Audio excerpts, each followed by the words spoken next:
Alors bonjour tout le monde, bonjour. Aujourd'hui, nous allons voir une question importante. Comment obtenir un permis de séjour en Turquie? Plusieurs personnes nous ont posé cette question. Certains sont déjà arrivés sur le territoire, d'autres pas encore. Mais toujours est-il que la question reste d'actualité et reste une question au centre de plusieurs débats. Compte tenu des messages que nous recevons souvent, par rapport aux résidents déjà en Turquie, qui semblent être délaissés par nos différentes vidéos, nous avons décidé de faire de temps en temps des interventions pour donner des éclaircissements sur les problématiques qui sont propres à ceux qui résident déjà en Turquie et qui voudraient améliorer leurs conditions de vie par l'entrepreneuriat ou alors améliorer leur situation en respectant les règlements de la Turquie. Alors, les questions comme comment obtenir son permis de séjour une fois qu'on est déjà en Turquie, qu'on soit étudiant, touriste ou alors juste businessman. Des questions comme comment obtenir son permis de séjour, oui. Comment prolonger son permis de séjour, comment payer les frais du permis de séjour, ou alors demander juste l'extension de son permis de séjour sont les questions qui sont régulières, n'est-ce pas, dont les personnes qui résident ici se posent régulièrement ces questions. Alors nous allons apporter notre petite touche, notre petite contribution afin que ces personnes-là comprennent davantage comment se comporter face à ces différents problèmes. La première question à laquelle nous allons répondre, c'est quelle doit être la durée de la période du passeport pour demander un permis de séjour.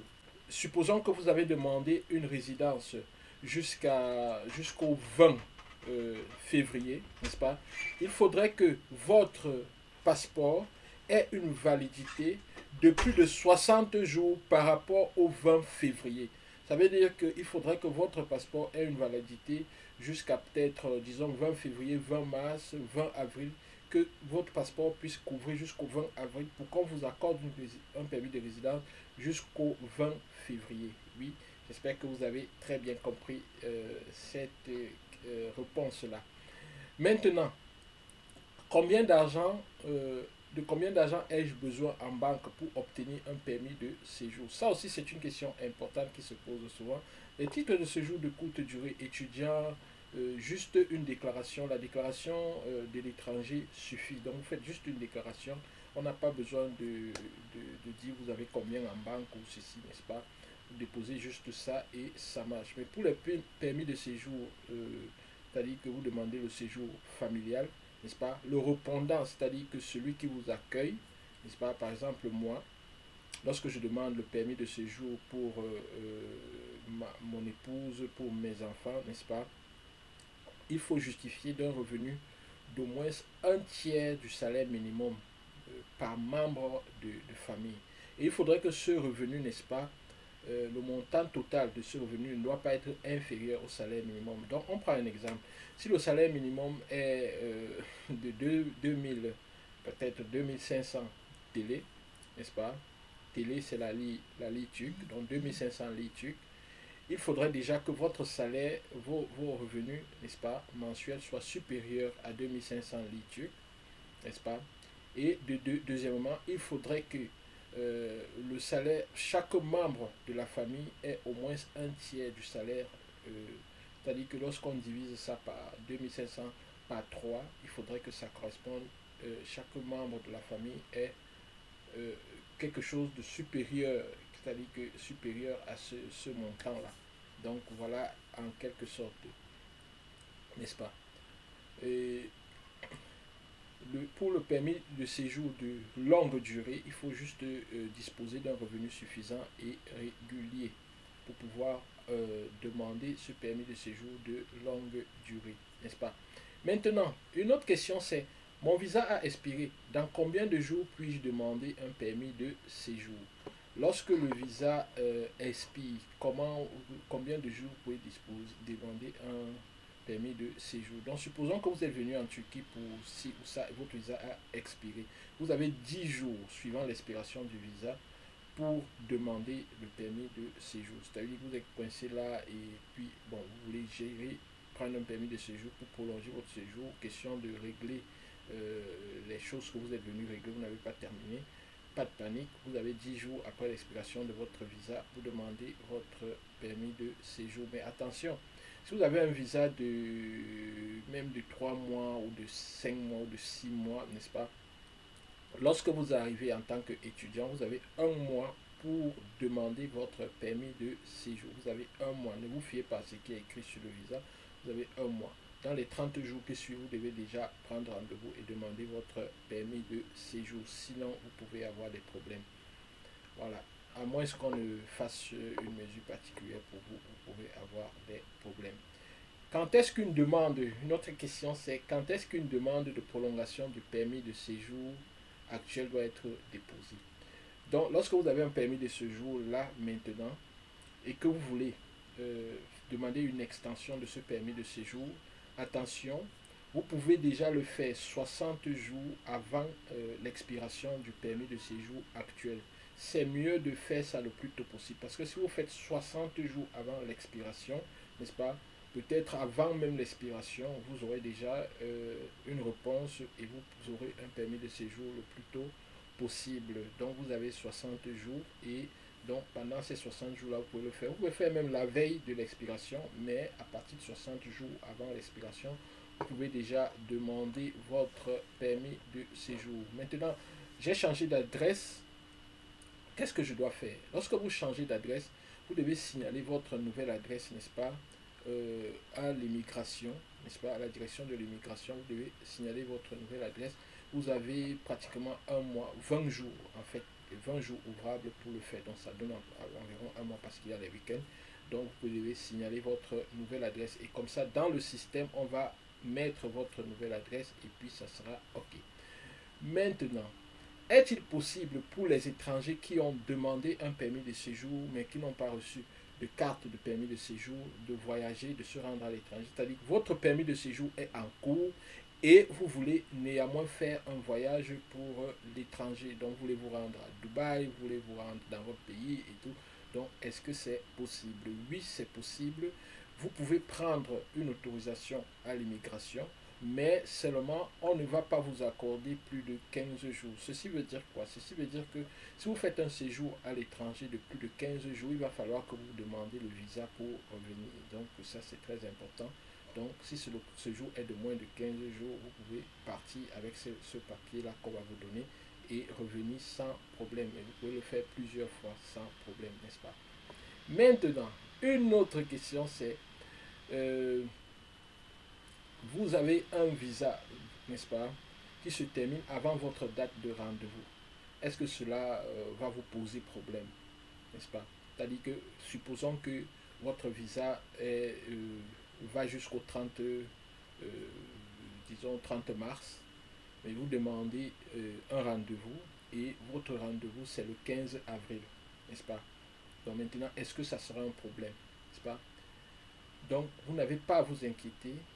Si votre visa expire avant votre date de rendez-vous, avec votre papier de rendez-vous, vous pouvez vous balader, vous pouvez justifier de votre présence sur le territoire juste avec ce papier de rendez-vous-là.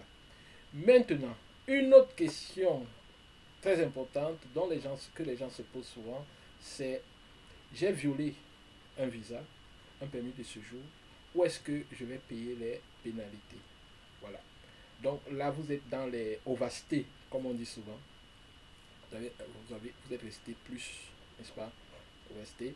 Donc là, ne vous gênez pas. Les amendes, vous pourrez les payer aux portes, donc à la frontière, lorsque vous quittez le pays, n'est-ce pas? On ne vous permet pas de les payer avant. Et dans la mesure où vous ne les payez pas, on va engager une procédure qu'on appelle la déportation. Et là, vous serez déporté avec toutes les conséquences que cela peut impliquer. Mais si vous les payez, ok, on va supposer que vous les avez payés, vous quittez le territoire sans problème. Combien de temps les demandes de permis de séjour seront-elles finalisées?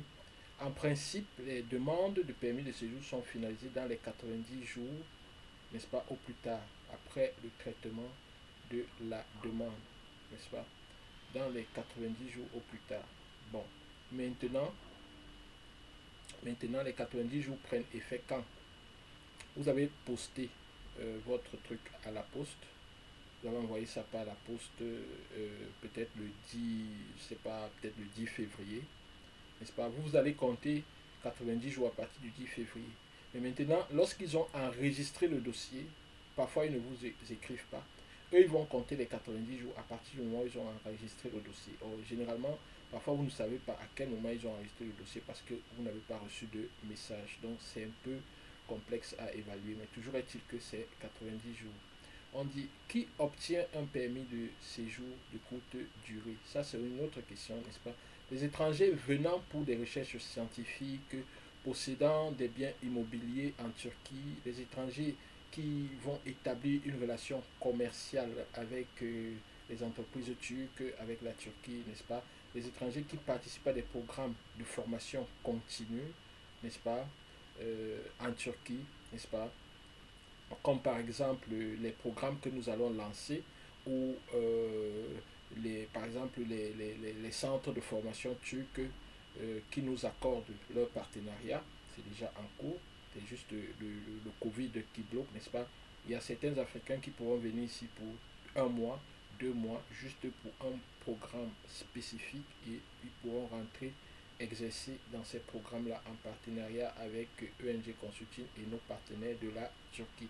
Ça va faire que des PME africaines à un petit niveau pourront prendre une certaine philosophie et un savoir-faire et pourront lancer des entreprises ou alors soutenir les entreprises existantes de manière professionnelle en bénéficiant de cette expertise turque-là. Donc voilà, ça pourra être fait comme ça et dans ce cadre-là, ça va marcher par rapport à la réponse que nous venons de donner, n'est-ce pas? Les étrangers également séjournant à des fins touristiques, n'est-ce pas? Les étrangers qui viennent en Turquie pour le traitement, c'est-à-dire qu'il est malade et il vient se traiter, peut aussi entrer dans cette gamme-là. Les étrangers ayant perdu leurs conditions de séjour familial, donc par exemple vous avez divorcé, n'est-ce pas? Les étrangers qui suivront des cours d'apprentissage de turc, oui, de langue turque, n'est-ce pas? Donc tout ça, les étrangers qui postulent les 6 mois suivant la date d'obtention de leur diplôme, donc une fois que vous avez obtenu votre diplôme à l'université, vous avez besoin de rester pendant 6 mois, le temps de chercher peut-être un emploi ou de créer quelque chose, là vous pouvez demander ça. Et citoyens de la République de Chypre du Nord peuvent aussi demander ça rapidement, n'est-ce pas? Maintenant, passons à une autre question. Combien de temps un permis de séjour de courte durée est-il délivré? En règle générale, les permis de séjour de courte durée sont délivrés pour une durée maximale de 2 ans. Donc ça peut être 6 mois, ça peut être 1 an, ça peut être 2 ans. Donc ça dépend de votre dossier et des études qu'on en fait, n'est-ce pas? Donc tout ce que vous aurez à faire, c'est que vous payez les frais conséquents et puis bon, on essaye de voir, d'étudier votre situation. Voilà. Combien de temps maintenant les étrangers titulaires d'un permis de séjour de courte durée sont-ils c'est-à-dire que le PMI, combien de temps l'étranger peut passer à l'extérieur, n'est-ce pas, du pays, pour que qui peut entraîner une annulation, n'est-ce pas? C'est-à-dire qu'on peut dire que si vous passez plus de 6 mois, votre résidence est annulée, n'est-ce pas? Maintenant, à partir du 13 août 2016, il n'y a plus de limite de temps. Avant le 13 août 2016, il y avait une limite de temps, c'est-à-dire qu'on disait qu'il ne fallait pas faire 6 mois, plus de 6 mois hors du pays. Si vous faisiez 6 mois hors du pays, votre résidence était annulée. Mais à partir du 13 août 2016, il n'y a plus de limite. Et que vous pouvez faire même 1 an hors du pays, mais votre séjour, votre résidence n'est pas annulée. Voilà. Qui peut obtenir un permis de séjour de famille, n'est-ce pas? Les citoyens turcs ou étrangers titulaires, permis de séjour, réfugiés titulaires. Qui peut obtenir un permis de séjour de famille, n'est-ce pas? Les étrangers, n'est-ce pas, qui sont épousés des Turcs, n'est-ce pas? Des étrangers qui, c'est-à-dire que, par exemple, votre époux ou votre épouse travaille en Turquie, a un permis de résidence, peut-être un permis de travail et tout, et vous pourrez obtenir un permis de séjour de famille, et ainsi que les enfants, n'est-ce pas? On demande maintenant, on se demande aussi souvent qui peut obtenir un permis de séjour étudiant. Bien sûr, pour obtenir un permis de séjour étudiant, il faut être étudiant. Donc ceux qui sont étudiants dans les universités turques et tout, n'est-ce pas, peuvent bénéficier de cela et obtenir un permis de séjour étudiant. Maintenant, si vous avez un permis de travail, est-ce que vous avez besoin d'un permis de séjour? La réponse c'est non, parce que le permis de travail tient lieu et place de permis de séjour. Donc si vous avez un permis de travail, plus nécessaire de chercher à avoir un permis de séjour, parce que le permis de travail remplace le permis de séjour. Tout ce que vous faites avec le permis de séjour, le permis de travail peut également le faire, et le permis de travail est même supérieur au permis de séjour, donc c'est encore plus puissant. Comment puis-je demander un permis de séjour humanitaire, n'est-ce pas? Les permis de séjour humanitaires peuvent être obtenus, peuvent être demandés, n'est-ce pas, dans les administrations de l'immigration. Donc vous allez là-bas, vous vous renseignez, il y aura des bureaux, on va vous orienter, puis vous allez poser des questions et ils vont vous dire comment est-ce que vous pouvez faire, de quels documents ils ont besoin pour vous délivrer un permis de résidence humanitaire, n'est-ce pas, donc des réfugiés, quelque chose comme ça. Quelles sont les conditions de demande de permis de séjour longue durée, n'est-ce pas? Lorsque vous avez fait un séjour ininterrompu de 8 ans avec un permis de séjour en Turquie, n'est-ce pas? Et que vous n'avez pas eu besoin de l'aide sociale au cours des 3 dernières années, pendant ces 8 ans-là, n'est-ce pas? Vous avez une source de revenus suffisante, n'est-ce pas, pour subvenir à vos besoins et aussi aux besoins de votre famille, n'est-ce pas? Vous avez une assurance maladie valide, n'est-ce pas? Vous ne constituez pas une menace pour l'ordre public et la sécurité en Turquie, n'est-ce pas? Vous n'êtes pas un réfugié, vous pouvez, n'est-ce pas, demander un permis de résidence longue durée. Comment puis-je effectuer mes demandes de permis de résidence avec cette période de Covid et tout?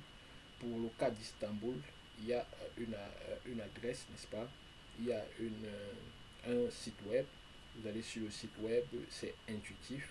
Vous allez voir où cliquer et remplir toutes les informations. Et à la fin, vous aurez un formulaire que vous allez télécharger. Et il y a un rendez-vous qui vous sera donné. Parfois, on vous demande juste d'envoyer des documents sans vous déplacer. Alors, vous le faites, vous rassemblez les documents, vous le faites.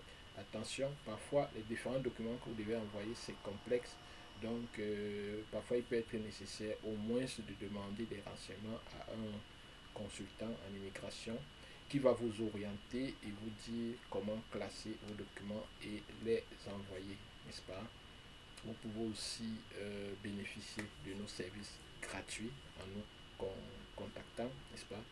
Nous allons vous accompagner gratuitement, parfois juste au téléphone, juste une question ou un email. Nous pouvons vous dire des choses très importantes qui peuvent vous aider à compléter votre dossier et à ne pas tomber dans l'irrégularité, car c'est de ça qu'il s'agit. Lorsque vous accueillez peut-être un nouveau frère et tout, donnez-lui des informations justes afin qu'il ne tombe pas dans l'irrégularité. Je ne sais pas quel plaisir certains ont à laisser leurs frères qui viennent après eux tomber dans l'irrégularité juste par ignorance, juste parce qu'ils n'ont pas été avisés sur un certain nombre de choses.